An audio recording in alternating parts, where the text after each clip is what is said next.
Where there's a will, there's a way. That phrase needs no decoding at all. The whole thing is said right out loud. The will comes first. The way is supposed to follow. Sometimes with grace, often with the determined strength of a bulldozer. But I have to ask, what if there's no way? What does that say about the will? That phrase has helped people. It can stop someone from quitting before they've actually tested the inherent limits that protect change. It can remind a tired person that the first obstacle is rarely the whole story. It could also stop being encouragement and start acting like evidence and begin to judge. The willpower myth turns human limits into character flaws. It says, if you didn't do it, you must not have wanted it badly enough. It's the same basic idea that keeps showing up. If your will is strong enough, the obstacle should yield. Desire, applied with enough force, should be able to make you do anything. No excuses. Find a way or make one. Just do it. The whole sweat manifestation school of motivational pressure. Push harder, decide harder, want harder. Become the kind of person reality finally has to obey. The pressure happens when no excuses gets printed on a gym wall next to a mirror so you could stare yourself down while a slogan tells you whatever you're dealing with doesn't count. It happens when mind over matter gets thrown at a body that's already trying to send you a warning. It happens in relationships when, if they wanted to, they would. Take someone's messy, complicated failure to show up and flattens it into an answer you can fit on a note card. And it happens in work culture when same 24 hours pretends that time is the only variable in a human life. Same 24 hours. Yes, technically true. You, with your obligations, your sleep debt, your commute, your body running on fumes, same 24 hours as a billionaire with a household staff, a personal chef, an assistant whose only job is to manage the other assistants. The math is correct, but the comparison is bullshit. And that is the belief I want to follow here. Through work culture, through the body, through relationships, and finally into the private court, where we judge ourselves for what we could not force into being. This is Wisdom versus Wallpaper. I'm Kevin Helen Kerber. Those phrases don't all mean the same thing. Some of them are useful in the right context, vital. Some have probably saved people from paralysis or from waiting on conditions that were never going to line up the way they were hoping for. But they all share one habit. They measure the person before they measure the road. That's where the willpower myth can be brutal. It looks at the result, then works backward into your character. The business didn't launch, the body didn't change, the relationship didn't heal, the habit didn't stick, the call didn't get made. From the outside, the story is simple. They lacked drive, they got scared, they made excuses, they weren't serious enough. Maybe. Sometimes that's true. People do avoid things. People do sabotage themselves. Any honest conversation about willpower has to leave room for that. Sometimes the kindest truth is that someone has more agency than they're using. But that cannot be the only tool in the box. Because here's what the slogan doesn't see. There are people who have tried with everything they have and still lost, who put their shoulder into the door until the shoulder breaks, who kept going long after the inspirational quote packed up and went home. And when the outcome still doesn't show up, they get handed two things: the failure and the accusation that they didn't want it enough. The willpower myth has nothing to say to those people because it's asking the wrong question to start with. Did you want it enough? Instead of asking, did you have the actual full capacity? the support, and the proper conditions to do the thing. And of course, will matters. Will helps you act. Will helps you stay with the hard things when the easier move would be to collapse or drift away. Will and capacity are not the same thing. Will needs energy, support, safety, timing, recovery, resources, a body that can come along for the ride. When those things are missing, telling someone to want it harder doesn't create strength. It turns their exhaustion into evidence against them. It mistakes a blocked road for personal weakness. And the willpower myth has no language, no respect, no ceremony for the person who stops wisely. That's the person I want to talk about, the one who looks at the glowing idea, the tempting opportunity, the relationship fight, the heroic push, and finally sees that the cost stopped being noble somewhere back down the road. It's damaged now. It's going to take too much from the body, from the family, the money, the sleep, the work already promised, or the small remaining piece of sanity holding the whole thing together. That decision doesn't photograph well. There's no montage for restraint. Nobody makes a poster of the moment somebody chose not to wreck their life, proving they were brave. But that is courage. Maybe one of the most underrated kinds we have. Effort deserves dignity. So does perseverance. So does an honest loss. So does the wise refusal. A human life needs a better measure than whether the will managed to bulldoze every condition in its path. I want to give effort its dignity back without letting it become the only thing we use to measure a life. Because once effort becomes the only measurement, wisdom starts to look like weakness. And self-betrayal starts to look like strength. That's the trap I want to take apart. Inspiration is real, but it arrives without the invoice. A new idea shows up clean and it has a glow around it. For a minute, the whole thing feels possible because the idea hasn't yet made contact with logistics, with money, with fatigue, with other people's schedules, with technical failure, with family needs and market conditions, with all the small, ridiculous problems that swarm any real project the second it leaves your head and tries to exist in the world. That glow matters. It gets you moving. Without that initial charge, a lot of worthwhile things would never get started in the first place. But the glow is incomplete information. At the beginning, you can't see the whole road or the bends in it. You can't foresee every delay, every revision, every file that breaks, and the conversations that get strange, and expenses that land at exactly the wrong time. When the idea that once felt alive starts asking for more than you signed up for, or knew how to weather. If we could see all of that in advance, most beautiful things would never begin. So inspiration does something kind. It hides part of the burden long enough to get us moving. Then life starts filling in the rest of the picture. That correction isn't failure. That's just contact with reality. The willpower myth says, no, that's not reality. That's a test. If the idea was true, if the desire was strong, if the intuition was real, you should be able to push through everything that follows. Every delay becomes a commitment test. Every adjustment looks like weakness. Every complication becomes evidence that you weren't serious enough.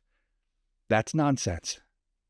And it's the kind of nonsense that's burned a lot of good people out before they were halfway through good work. A healthier model treats inspiration with more respect than that. Use the inspiration as fuel, then investigate the road. A clear idea deserves attention. It doesn't automatically deserve obedience. This is especially true for creative people. When the idea comes easily, the question isn't usually whether something could be imagined. The real questions are, should this idea become a project? Should this project become a priority? And what is it actually going to cost to drag it into form? This is the one I'm continuing to learn and am no master of. Will has a place at this table. It helps you continue after the glow fades. It helps you come back after frustration. It helps you solve the unglamorous problems between the first spark and the finished work. But will doesn't get the final say. You need a careful look at the life around the idea, the timing and the money and the energy, the family impact, the promises you already made. Yeah, the effect this thing is going to have on everything already in motion. Willpower belongs at the table. It doesn't get to be the whole council. So why is this myth so seductive? The willpower myth survives because it's built around something real. That's what makes it so hard to dismiss. Will is not imaginary. There are moments when comfort is gone. Applause is nowhere in sight. And the only thing left in the room is the decision to keep going. That decision can matter. Sometimes it changes the shape of a day. Sometimes it changes the shape of an entire life. Anyone who's made something difficult knows this. Anyone who's gotten sober knows this. Anyone who raised a child through an impossible season knows it. Anyone who's rebuilt after loss, returned to a blank page after the last attempt collapsed, or stayed beside another human being while the worst of it moved through, they know. They know there are moments when inspiration is nowhere to be found and the work still has to be met. That kind of effort is not wallpaper. That is bone. So willpower is not some oppressive cultural fantasy. It is real, and sometimes it is the thing that gets a person through. Human beings have survived because of resolve. Families have held together because someone kept showing up. Art has reached the world because someone kept returning to the work after the glow was gone and the problems had multiplied.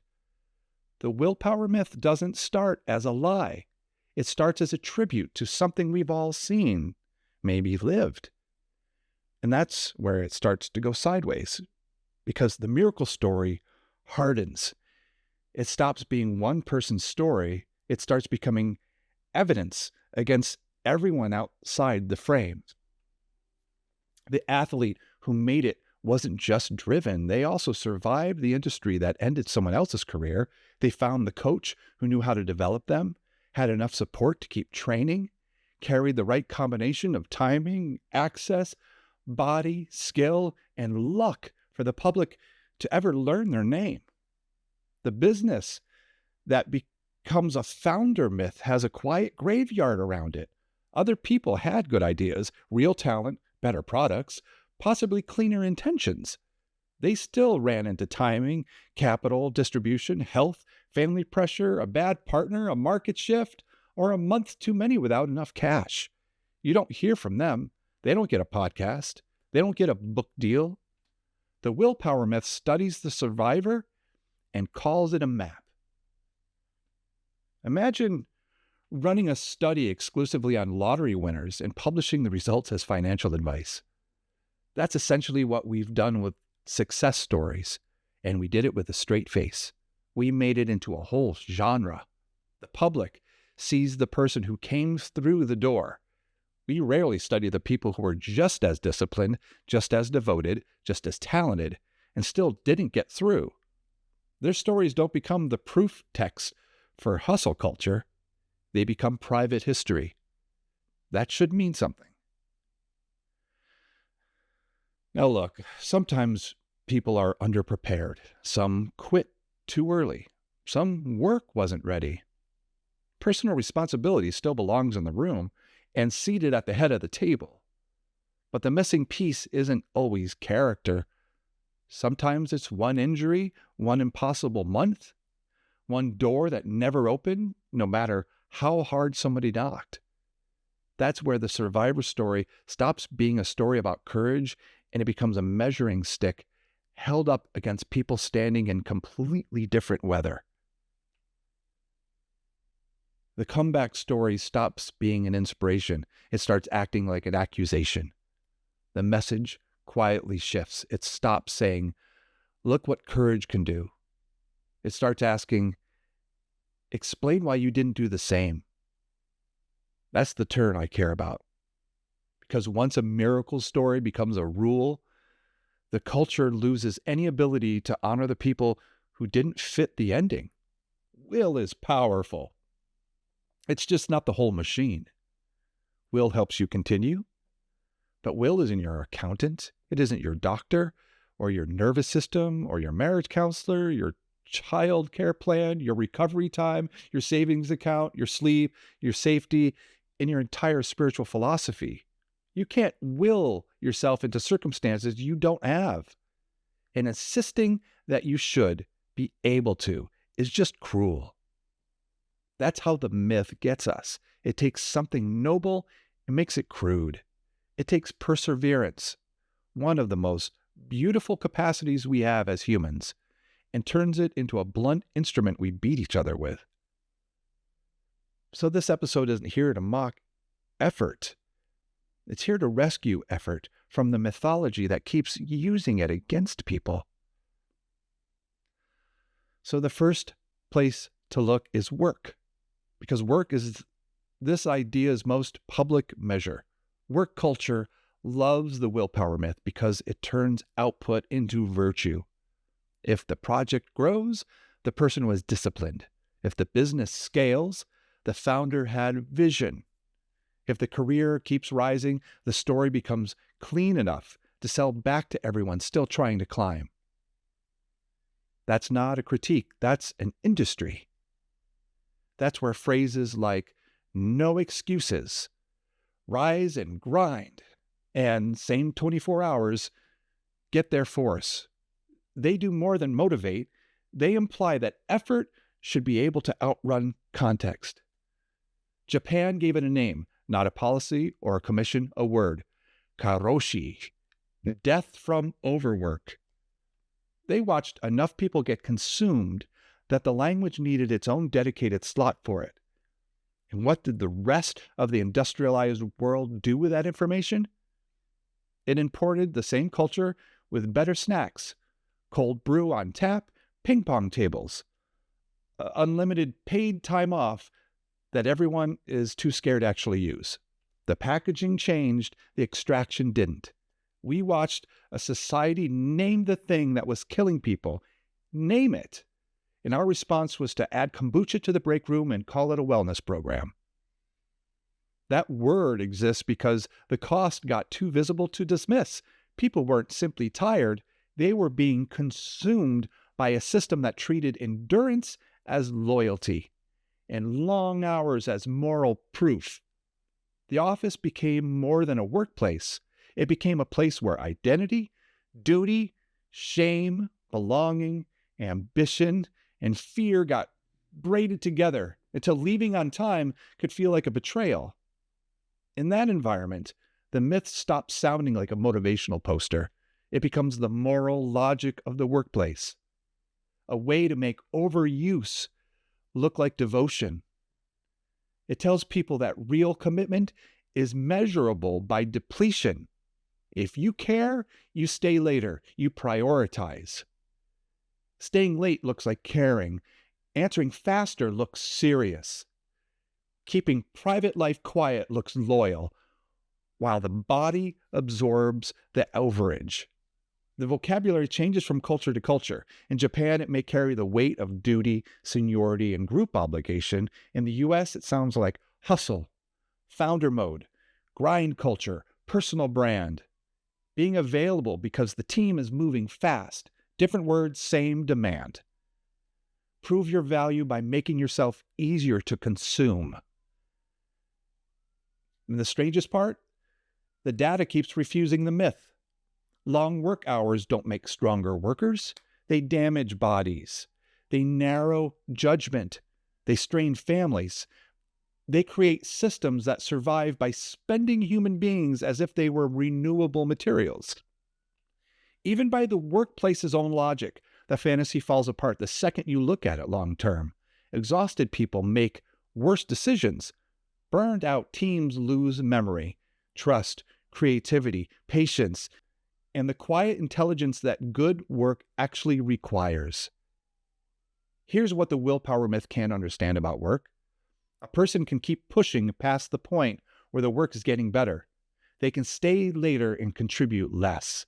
They can answer faster and think worse. They can look committed while the system is quietly eating the conditions that made commitment useful in the first place. That's why karoshi matters far outside Japan. Other cultures looked at the obvious human cost and still imported the same pressure with softer packaging. Laptops, remote notifications, motivational language, small wellness benefits around the edges. The old demand never left. Be available, be driven, be grateful, be resilient, keep going. A healthy work culture doesn't treat every boundary as a lack of ambition. It understands that effort has to be designed around human limits, or the system eventually pays for all the limits it denied.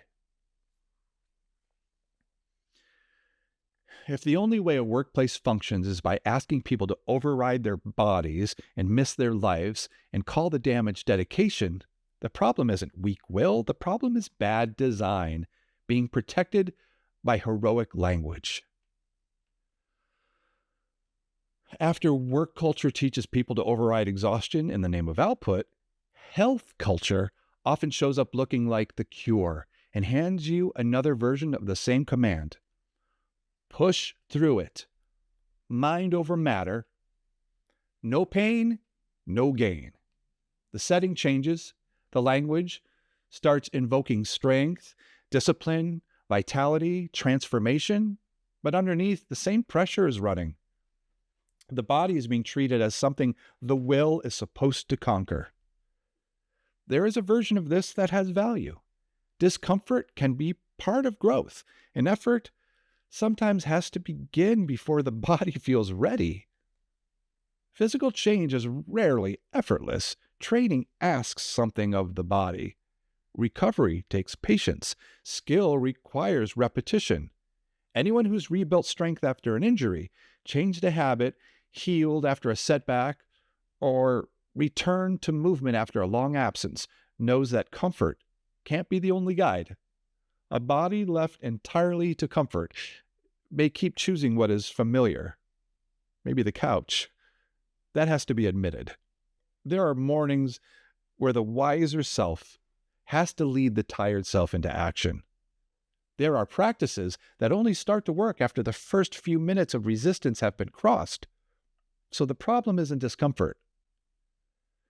The problem is when discomfort becomes sacred. There's a strain of this culture that decided that the suffering is the product, not the side effect of getting stronger, the point. If you're not wrecked, you weren't committed. If it didn't destroy you, it didn't count. The goal quietly shifted from build a body to punish one, and that got repackaged and sold as discipline, as virtue. That's not an advanced training philosophy. That's a bad relationship with the body you're supposedly trying to take care of. It's violently broken thinking when fatigue stops being information and starts being treated as personal weakness. Your body raises a flag, and the slogan tells you to treat the flag as an enemy. That's a dangerous way to live inside a body. The body isn't just an obstacle to improvement. It's also the place where cost becomes visible. It keeps records the motivational speech doesn't want to read. It knows the difference between effort that's building capacity and effort that's draining the very system it claims to strengthen. You can still be disciplined and still need to rest. You can be committed and still be injured. You can want health badly and still have a body shaped by stress, age, genetics, grief, medication, money, work, sleep, and the 1,000 quiet pressures that don't show up in a before and after photo. The willpower myth has very little patience for any of that. It prefers the clean story. Someone decided, someone committed, someone pushed, the body changed, lesson learned, roll credits. But bodies aren't symbols. They're living systems. A body can respond beautifully to effort for a while and then just stop. It can cooperate in one season and refuse in the next. It can carry you through years of pressure, then suddenly demand payment in a language you can no longer ignore. And when that happens, the old slogans become brutal. They keep asking for more force at the exact moment you need better listening. That's where mind over matter falls apart. It imagines the mind as a commanding officer and the body as the stubborn private who just needs discipline. But the mind isn't floating above the body with a clipboard. The mind is in the body. The fear, the fatigue, the chemistry, the old injury, the nervous system, the breath, the gut, the pulse, all part of the conversation. Your body isn't a bad employee.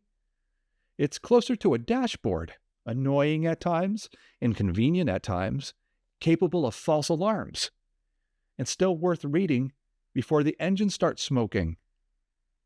The healthy practice doesn't worship every sensation. That becomes its own problem. But it also doesn't treat the body as a liar until collapse finally proves it was telling the truth. The strongest person in the room isn't always the one who could override the most. Sometimes the stronger person is the one who could tell the difference between avoidance and warning, between fear and wisdom, between temporary discomfort and a cost that's getting too high.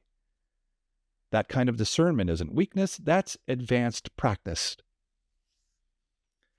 This is exactly what the Willpower Workbook is built around, knowing when to push and when the push has become something else. It's the free companion to this episode, and it's at wisdomvswallpaper.com. Once you see this pattern in the body, it gets a lot easier to see it in relationships. The willpower myth gets personal fast here because relationships hurt in places where we already want clean answers. We want to know whether someone cares, whether the effort is real, whether the absence means something. That's why a phrase like, if they wanted to, they would, hits so hard. A person carrying depression that some mornings literally will not let them get off the floor. A nervous system shaped by years of things that happened before they had words for it. Real fear, real damage, real incapacity. Now every failure to show up gets reduced to a single explanation. They didn't want to. 4 words, case closed. Walk away feeling clear while someone's actual complexity gets filed under character flaw. Here's the trap. There's truth in that phrase. If they wanted to, they would has helped people stop making excuses for someone else's neglect. It's interrupted fantasy. It's walked people out of the exhausting business of trying to translate crumbs into love. Sometimes behavior is the truth finally getting loud enough to hear. If someone keeps disappearing, keeps promising and not showing, keeps saying the right thing while doing the easy thing, you are allowed to notice. Patterns matter. Repeated absence matters. A person's choices tells you something about what life with them is going to require. So I'm not interested in taking that phrase away from the person who finally used it to walk out with their dignity intact. The problem starts when the phrase tries to explain everyone. That's too clean for human beings. People fail each other for reasons that aren't always an indifference. Fear can look like distance. Shame can look like silence. Depression can look like not caring. Immaturity can look like cruelty, because the impact is real, even when the intent is confused. A person can love someone and still lack the capacity, courage, emotional skill, or stability to meet that love with action. That doesn't mean you stay. That distinction matters because the willpower myth traps people on both sides of that relationship. It tells you that another person should be able to change if they love you enough. And it tells you that you should be able to endure more if your love is strong enough. This is where the myth changes shape. It stops asking whether two people are willing to work and starts asking how much pain one person can survive while calling it devotion. You have to stop asking whether this person can change. They can. That's not the question. The question is whether you can stay in this relationship, the real one, the one happening right now, not the fantasy you're building while your actual life shrinks without vanishing into it. Can you wait without erasing yourself? Most people can't. Most people find out the price after they've already paid it. Ask yourself, what does this relationship require of your body? What happens to your judgment after another round of explaining, waiting, forgiving, shrinking, and hoping? Are you being asked to love someone, or are you being asked to absorb the consequences of what they refuse to face? Those aren't small questions. Answering them honestly doesn't require you to hate the person. You can understand someone's pain and still refuse to be organized around it. You can believe in their capacity to grow and still recognize that your life can't be held hostage by a future version of them that might never arrive. The willpower myth makes that feel like failure. A wiser view calls it discernment. Some people want to love well and still cannot build a life around that intention. Their affection may be real, but their capacity is unreliable. That can be heartbreaking because it means the love was not necessarily fake and the relationship still may not be livable. The willpower myth hates that kind of answer. It wants desire to settle the matter. If love is strong enough, the person should call, change, heal, return, commit, apologize, grow, stop drinking, tell the truth, leave the bad situation, or become ready at the exact moment the other person needs them to be ready. Life is rarely that obedient. Love doesn't automatically create skill. Wanting doesn't instantly produce courage. A sincere feeling doesn't become a repair practice just because the stakes are high. Sometimes behavior reveals what someone wants. Sometimes behavior reveals what someone cannot carry. The difference matters. Because if we lose that distinction, we start treating every failed relationship as a character trial. We stop learning anything. We stop seeing the difference between love that was absent, love that was immature, love that was afraid, and love that was just not enough to make the relationship safe. The replacement isn't sentimentality, it's steady mercy. Look at the pattern, believe the pattern, protect your life accordingly. But don't let a slogan convince you that human beings are always simple enough to explain it in a simple sentence. In relationships, will matters, effort matters, repair matters, but love also has to pass through capacity. And when it can't, the answer may not be blame. It may be grief. The cruelest place the willpower myth shows up isn't work or the body or any relationship. It's the courtroom you carry inside yourself. We do this to ourselves too. We look back at the conversation we didn't know how to have, the relationship we couldn't save, the apology that came too late, the boundary we delayed, the person we loved clumsily, and the myth starts its old interrogation. If you cared, why didn't you act sooner? If you loved them, why couldn't you change? If you knew it mattered, why did you freeze? Sometimes the answer is ugly and useful. Sometimes we did avoid the truth. Sometimes we protected comfort. Sometimes we waited too long because the consequence of honesty scared us into doing nothing. That has to stay in the room. There are moments when the kindest thing the inner voice can say is that you had more agency than you used. But that can't be the whole story, because sometimes the answer is more human than that. Sometimes we didn't have the language yet. We didn't know the cost. We were carrying old patterns we hadn't learned how to see. We were trying to make a mature choice while an underdeveloped part of ourselves was still gripping the wheel. That doesn't erase what happened. It changes the way we understand it. A culture built only on quick judgment can't teach repair. It can only assign blame quickly and move on, with a clean little quote in its pocket. A wiser culture would still take behavior seriously. It would still tell the truth about repeated harm, but it would not treat every action as a perfect measurement of desire. Sometimes our failures reveal that we didn't care enough. Sometimes our failures reveal that we didn't yet know how. Both can be true at different times. Both deserve an honest hearing. So, if willpower isn't the whole machine, what is the better measure?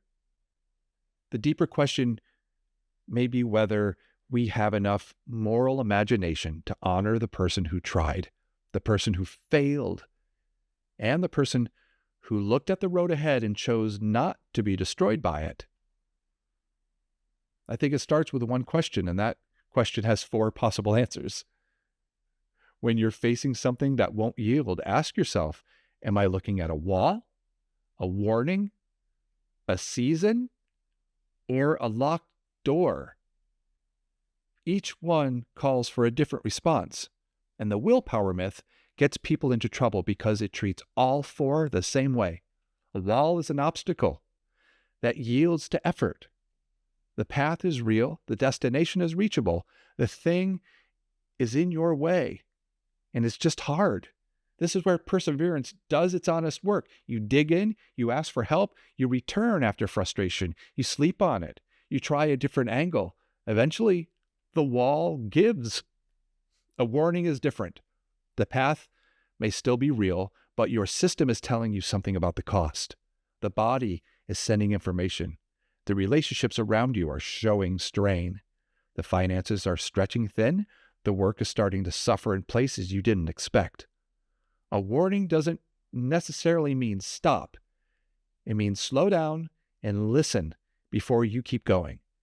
It means the way you've been pushing is no longer sustainable, even if the destination still matters. People miss warnings because the willpower myth taught them that warnings are weakness. They're not weakness, they're intelligence. A season is harder to accept. Sometimes the thing you want is real and good and possible, just not now. The timing's wrong. The conditions aren't there yet. You don't have what the thing is going to require, and forcing it now is going to damage it. The wiser move is to put it down with respect, knowing you may pick it up again later in a different season of your life when more of the conditions have arrived.